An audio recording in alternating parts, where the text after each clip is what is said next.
एक अच्छे स्वास्थ्य का आधार स्तंभ होता है अच्छा पाचन तंत्र। अगर आपका पाचन तंत्र ठीक नहीं है तो उससे आपके शरीर का प्रत्येक अंग प्रभावित होता है। आज के समय में पाचन तंत्र से संबंधित समस्याएं बहुत अधिक बढ़ती जा रही है। हमारे देश में 56% परिवार ऐसे हैं जिनको कुछ ना कुछ पाचन से संबंधित विकार है, कोई ना कोई समस्या है। ये समस्याएं आज के समय में इतनी बढ़ती क्यों जा रही हैं, इस विषय को समझ लेना बहुत अधिक जरूरी है। आप समझे कि इसके दो प्रमुख कारण हैं। पहला कारण है गलत तरीके का आहार और दूसरा कारण है निष्क्रिय और गलत तरीके की जीवन शैली। गलत तरीके का आहार जब आप लेते हैं, जंक फूड, फास्ट फूड, बाहर की चीजें, बहुत अधिक मसाले वाली चीजें, डब्बा बंद चीजें जो कि सालों पहले पकाई गई हैं और डब्बे में डाल करके रख दी गई है, वो आप खा रहे हैं निरंतर और वो आपको बीमार कर रही हैं। ऐसी चीजें आपके शरीर में जाती हैं, अधिक समय तक रुकती हैं, पाचन तंत्र पर अधिक दबाव पड़ता है और वो सड़ती हैं, जिसकी वजह से उस सड़न के कारण गलत तरीके के बैक्टीरिया पैदा होने लगते हैं और वो आपके पाचन तंत्र को धीरे धीरे धीरे पूरी तरह से खराब कर देते हैं। दूसरा जो हमने कारण बताया, निष्क्रिय जीवन शैली। जब आप पूरे दिन बैठे रहते हैं, सक्रिय नहीं रहते हैं, तो जो आपके शरीर में, आपके पाचन तंत्र में आहार आगे की तरफ बढ़ता है, एक मूवमेंट होता है, वो स्लो हो जाता है और अधिक समय तक आहार आपके इस तंत्र में रुकना शुरू हो जाता है, जिसकी वजह से बहुत सारी समस्याएं पैदा होनी शुरू हो जाती हैं। साथ ही साथ आपकी जठराग्नि जो है वो मंद होनी शुरू हो जाती है। जठराग्नि अच्छी रहेगी अगर आप योग अभ्यास करते हैं, शारीरिक स्तर पर सक्रिय रहते हैं। अगर आपको खाना खाने के 3 घंटे के बाद तक कोई समस्या हो रही है, जैसे कि एसिडिटी हो रही है, गैस बन रही है, भारीपन लग रहा है, अपच की स्थिति हो रही है, ऐसी स्थितियां अगर हैं तो समझे कि आपको अपनी जठराग्नि के ऊपर कार्य करना पड़ेगा। इसकी तरफ ध्यान देने की जरूरत है। आज का हमारा मार्गदर्शन इन 2 विषयों से संबंधित ही रहने वाला है। आज हम समझेंगे कि खाना खाने से पहले या सुबह या शाम को आपको कौन से योग अभ्यास करने हैं जो कि आपके पाचन को बहुत अच्छा बना देंगे, बहुत अच्छे से आपके पाचन तंत्र पर कार्य करेंगे। दूसरा विषय ये रहेगा कि आपको खाना खाने के बाद क्या क्रिया करनी है जो कि आपके लिए बहुत ही उपयोगी होगी, पाचन अच्छा होगा, दुरुस्त होगा, आसानी से खाना पचेगा। साथ ही साथ हम ये भी समझेंगे कि कौन सी औषधि लेनी है और कैसा आहार होना चाहिए जो कि सहायक होगा आपके लिए। तो इस विषय को हम शुरू करते हैं और क्रम से आप चीजों को समझें। सबसे पहली बात यह है कि अगर आपको कॉन्स्टिपेशन की समस्या रहती है तो इस समस्या के कारण आपको भूख ठीक से नहीं लगेगी। जो आप खाना खाएंगे वो ठीक से पचेगा नहीं, क्योंकि आपके शरीर से मलों का निष्कासन नहीं हो रहा है। आपको लगेगा जैसे पेट तो भरा हुआ है, पेट में तो पहले से कुछ है, अरुचि हो जाएगी, कुछ खाने का मन नहीं करेगा। तो ऐसी स्थिति में बहुत अधिक समस्या आनी शुरू हो जाती है। तो आपको सबसे पहले कॉन्स्टिपेशन की समस्या को समाप्त करना होगा।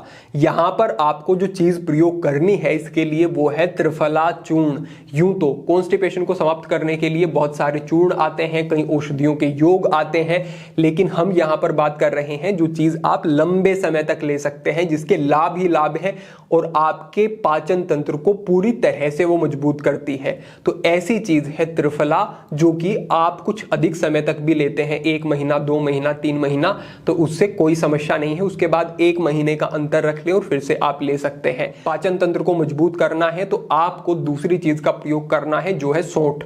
सौंठ भी आपके पाचन तंत्र को बहुत अच्छे से प्रभावित करती है, जठराग्नि को बढ़ाती है, अरुचि जो कि भोजन करने की आपकी इच्छा नहीं होती उसको समाप्त करती है। तो सौंठ का प्रयोग करना है। खाली पेट सुबह 1 गिलास जल ले लेना है आपको, सामान्य तापमान का, और 1/3 चम्मच यानी कि आधी से कम 1/3 चम्मच की मात्रा में आपको सौंठ का चूर्ण फांक लेना है और ऊपर से पानी पी लेना है।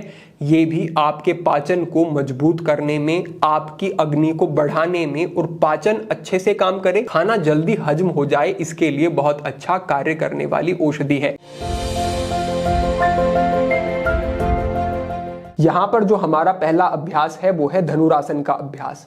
धनुरासन के अभ्यास से आपके पेट के अंदर जितने भी अंग हैं उन सभी अंगों की एक मसाज हो जाती है, उन सभी अंगों तक ब्लड का सर्कुलेशन ज्यादा मात्रा में पहुंचने लगता है, उनकी फंक्शनिंग इंप्रूव हो जाती है। साथ ही साथ धनुरासन के अभ्यास से आपका जो मणिपुर चक्र है, जहां पर आपके पाचन की अग्नि रहती है, इस क्षेत्र में काम करती है, वो प्रभावित होता है। साथ ही साथ जिन व्यक्तियों को बार बार नाभि हटने की अपनी जगह से समस्या होती है उनके लिए भी ये उपयोगी है। आपकी पेट की मांसपेशियां सबल हो जाती हैं और नाभि अपने स्थान पर स्थिर हो जाती है, जिसकी वजह से बार बार जो आपका पेट खराब हो रहा था फिर नहीं होता है। तो पहला अभ्यास समझें, धनुरासन का अभ्यास किस प्रकार से करना है। इसके लिए आपको पेट के बल इस तरीके से आ जाना है। यहां पर आने के बाद आपको अपने पैरों को इस तरीके से ऊपर उठा लेना है और यहीं से अपने हाथों को पीछे ले जाते हुए इस तरीके से पकड़ना है। अब यहां पर आपको ध्यान रखना है कि ज्यादा नीचे से आपको अपने एंकल को होल्ड नहीं करना है, ऊपर से आपको थोड़ा पकड़ना है इस तरीके से, जिससे कि सही प्रकार से एक धनुष जैसी आकृति बने। और यहां आने के बाद कंधों को आगे की तरफ खींच करके नहीं, बिल्कुल ढीला छोड़ के इस तरीके से पीछे की तरफ ले जाना है।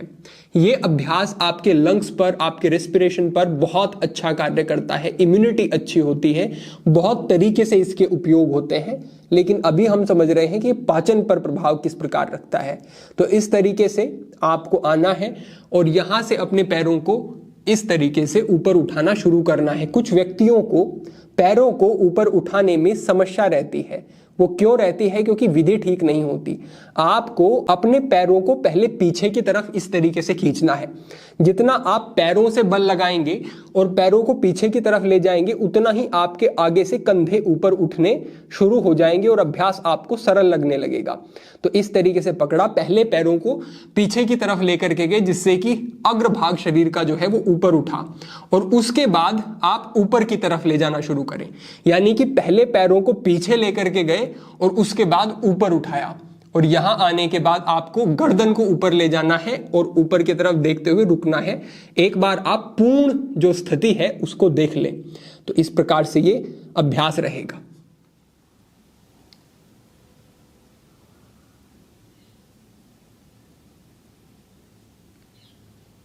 कुछ समय तक रुकेंगे, सांस छोड़ते हुए नीचे आ जाएंगे।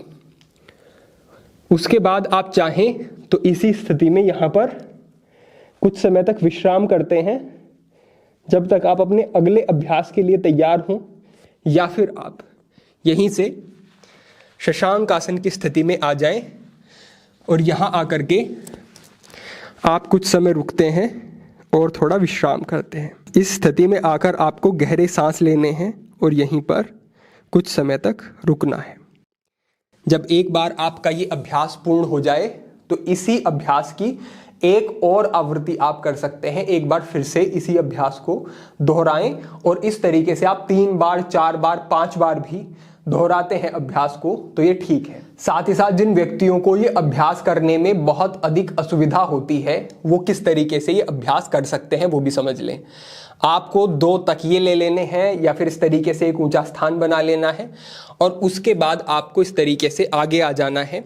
अपने घुटनों को इस तकिए पर, ये जो ऊंचा स्थान बनाया है, ब्लोस्टर आदि का प्रयोग किया है, उस पर रखना है और अपनी छाती को नीचे इस तरीके से रख लेना है। उसके बाद आपको अपने घुटने मोड़ने हैं। जो पैर ऊपर उठाने में आपको समस्या हो रही थी, यहाँ पर वो समस्या नहीं होगी, क्योंकि पहले से आपके पैर ऊपर हैं। अब आपको करना क्या है, बस आपको आगे की तरफ से अपने शरीर को ऊपर उठाना है। वो सरल है।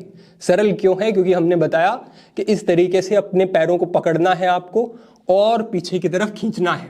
पैर पहले से आपके ऊपर उठे हुए हैं, क्योंकि आपने ऊंचा स्थान बनाया और आपने पकड़ा इस तरीके से अच्छे से, और पीछे की तरफ पैरों से बल लगाया, आगे से आप ऊपर उठ जाएंगे।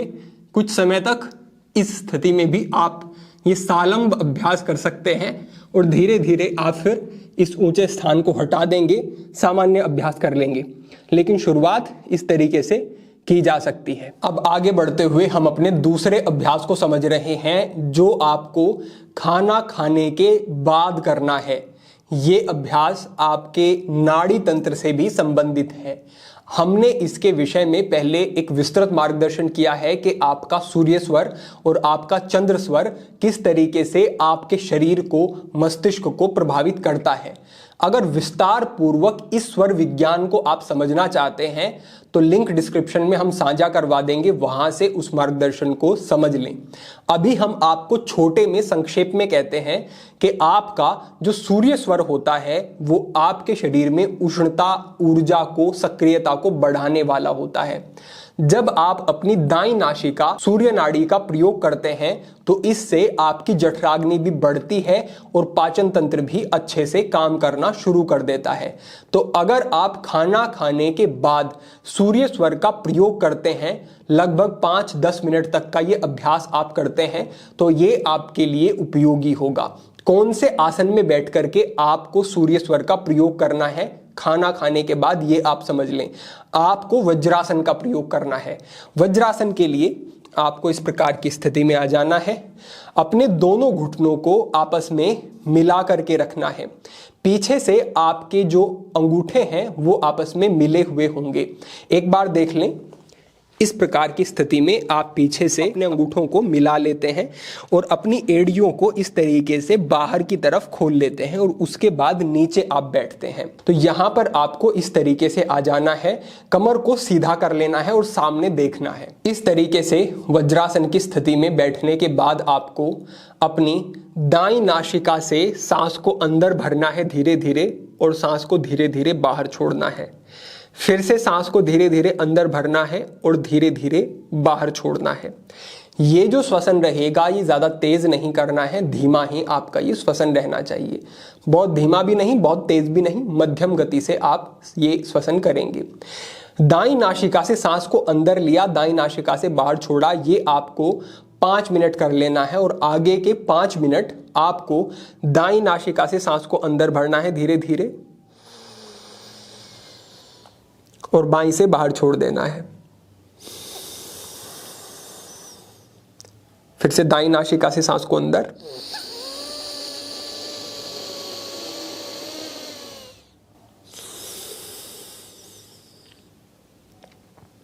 तो इस तरीके का आपका ये अभ्यास रहने वाला है।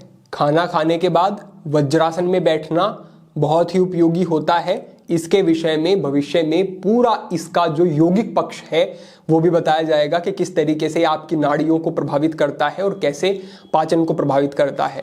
तो वज्रासन में बैठना है, सूर्य नाड़ी का प्रयोग करना है खाना खाने के बाद और आपको सुबह शाम धनुरासन का अभ्यास विशेष रूप से करना है। अगर आप अभी तक करते आए हैं तो आप इसके समय को बढ़ा लें, अगर नहीं करते हैं तो इसको जोड़ लें अपने योग अभ्यास में, तो ये बहुत ही उपयोगी रहेगा आपके लिए। जितनी समय अवधि को बढ़ाएंगे धनुरासन में उतना उपयोगी है।